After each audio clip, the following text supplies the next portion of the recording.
Hi everyone, I am here in Berlin for the global debut of the second generation 2024 Hyundai Kona, and I'm here with Steve Flamand. Steve, this is a very important vehicle for Hyundai.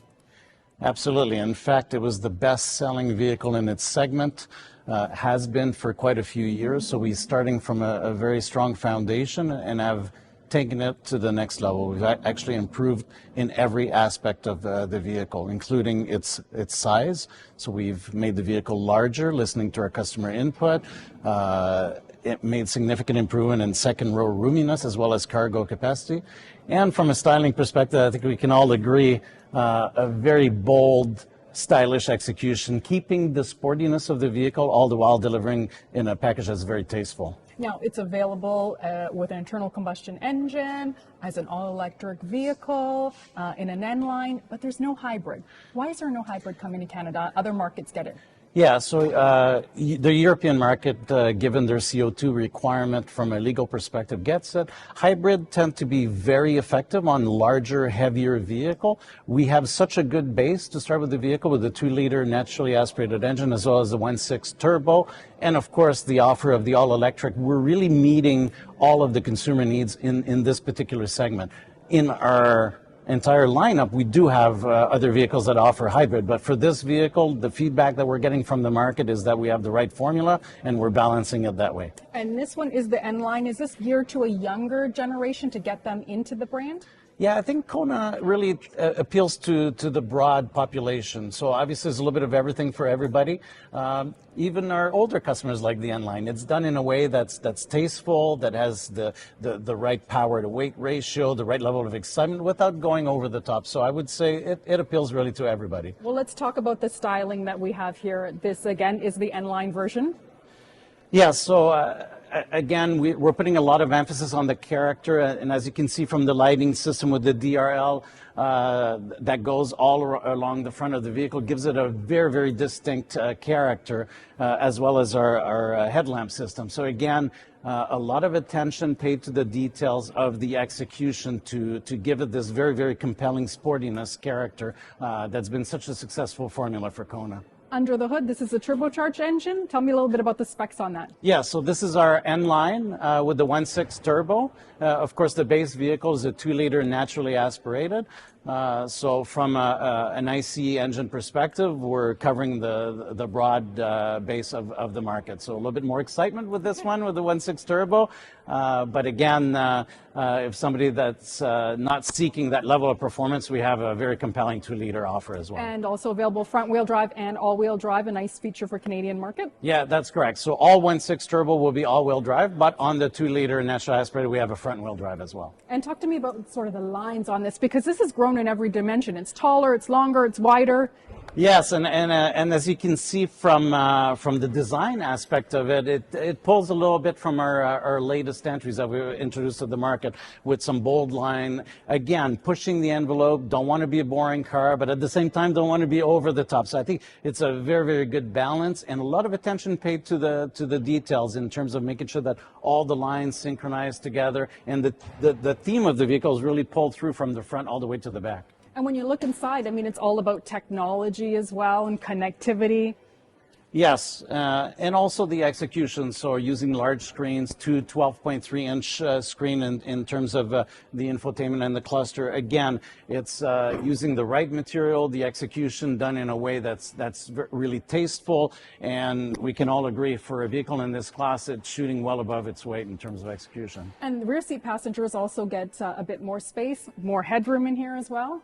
Right. So one of the benefit of extending the wheelbase is allowing for two vast improvement: rear roominess, but also cargo area. We've increased the cargo space by 33% versus the previous generation, so significant.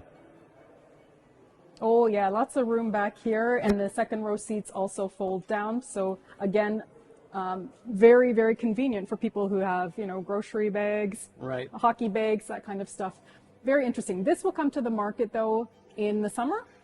Yeah, late summer we'll start seeing the vehicles arrive at our dealerships, and a little bit later on with the EV that I think we're going to go see next. That's right. Let's go look at the EV. Okay, very good.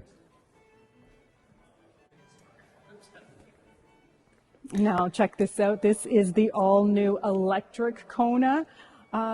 This is a very important vehicle, and Hyundai is very aggressive in terms of bringing electric vehicles to market. No, absolutely. We've become the #1 mainstream brand in terms of pure electric vehicle, and obviously Kona plays a critical role into this. So very excited to take it to the next level with the all-new Kona Electric. Okay, I know there's some things you can't say in terms of the range, but we can expect a range as good as the last generation, around 415, maybe a little bit more. Yeah, obviously we always try to put our best foot forward, so we don't have the final numbers yet, but it will be at least as good as today. And we'll have one motor, front-wheel drive, no all-wheel drive at the moment. Yeah, that's correct. Again, we're listening to the market, but we've got a winning formula, a good balance between functionality and price and performance. So again, it's working today, but we're always listening to our customers, so we never know. Now, charging, again, very easy. I love the fact that this charging port is in the front. It makes it easier when you're going to access a charging station that's in the public infrastructure. Talk to me about some of the options that are available in terms of level 2 and level 3 charging. How long can I expect it to take? Yes, so a couple things. So first of all, in Canada it snows, so we're heating our charging port door on this one, so that will address an issue of potential snow clogging the area. Now, in terms of charging, again, on a 100 kilowatt charger, this vehicle can go from 10 to 80% charge in only 41 minutes. So again, taking advantage of the technology to allow for customers to recharge their cars as quickly as possible. Yeah, if you can find those fast charging stations. Yes. Under the hood is also a front trunk. That's kind of nice, actually, if you have some valuable items. It's not the biggest, but there is room there to hide personal items. We have the room, so why not use it? So let's make it as functional for our customers as possible. And the battery runs along the bottom of the vehicle? Yeah, so underneath the vehicle is filled with the batteries, and what that allows in terms of execution is for a flat floor design, which again we bring to the interior in terms of its advantage of improving and increasing the interior roominess. So a real cavernous feel that's enabled and allowed by that flat floor. Tell me a little bit about some of the technology that's inside this vehicle, how it's different from its ICE counterpart. Yeah, again, we think of ourselves as a technology company that happens to make cars. So this vehicle will be our first vehicle with over-the-air updates. So we'll be allowed to talk to the vehicle and update the software via over-the-air. So avoiding some trips to dealerships that can be done that way. In terms of infotainment, this is our latest system as well. Big screens, two 12.3-inch screens. Again, a real feel of technology that's integrated in a package that's really compelling, and from a user interface perspective, very obvious. And because, the battery runs along the floor, it doesn't eat up trunk space. So you end up having, again, decent trunk space. Yes, and the idea of having an SUV is to optimize this functionality. So fun to drive, good performance in a package that's very functional, and that's a formula that's really defined the success for Kona EV, and we're going to obviously keep improving upon it.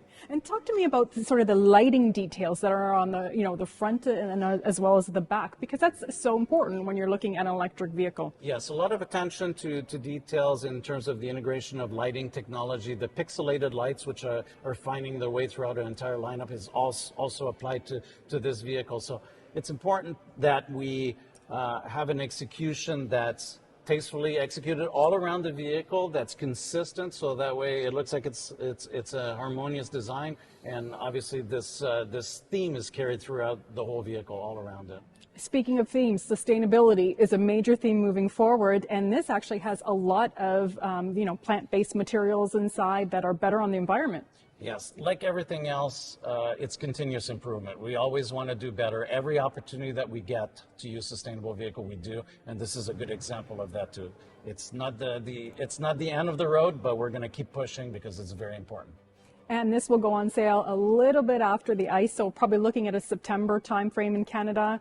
Yeah, we'll start production around that time frame. So near the end of the year, we'll finally see those cars in dealerships across the country. And prices aren't available yet. We can expect that closer to... Yeah, closer to production. But we'd love to say it yet, but we're not quite ready. Thanks, Steve. Okay. Thanks for watching Moto Ragazza. Please comment, like, and subscribe to my channel. Ciao, ciao.